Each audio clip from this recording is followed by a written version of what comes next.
বড়লেখা উপজেলা প্রশাসনের আয়োজনে উপজেলা পর্যায়ে বিভিন্ন কর্মকর্তাবৃন্দ, সুশীল সমাজ ও সাংবাদিকদের সাথে মতবিনিময় সভা করেছেন মৌলভীবাজারের নবাগত জেলা প্রশাসক মোহাম্মদ ইসরাইল হোসেন।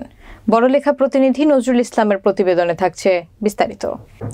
বুধবার উপজেলা সভাকক্ষে বড়লেখা উপজেলা নির্বাহী কর্মকর্তা নাজরাতুন নাইমের সভাপতিত্বে এ মতবিনিময় সভা অনুষ্ঠিত হয়। অনুষ্ঠানে প্রধান অতিথির বক্তব্য রাখেন মৌলভীবাজারের নবাগত জেলা প্রশাসক মোহাম্মদ ইসরাইল হোসেন। আরও বক্তব্য রাখেন বড়লেখা উপজেলার সহকারী কমিশনার ভূমি মোহাম্মদ আসলাম সালোয়ার, উপজেলা মাধ্যমিক শিক্ষা অফিসার হাওলাদার আজিজুল ইসলাম, পল্লী বিদ্যুৎ বড়লেখা জোনাল অফিসের প্রকৌশলী মোহাম্মদ খায়রুল বাকি খান, উপজেলা সমাজসেবা কর্মকর্তা সাইফুল ইসলাম, বড়লেখা উপজেলা জামায়াতে ইসলামীর আমির মাওলানা ইমদাদুল ইসলাম, খেলাফত মজলিসের সভাপতি মাওলানা কাজী এনামুল হক, জমিয়তে উলামায়ে ইসলাম বাংলাদেশের বড়লেখা উপজেলা আহ্বায়ক মাওলানা মোখলেসুর রহমান।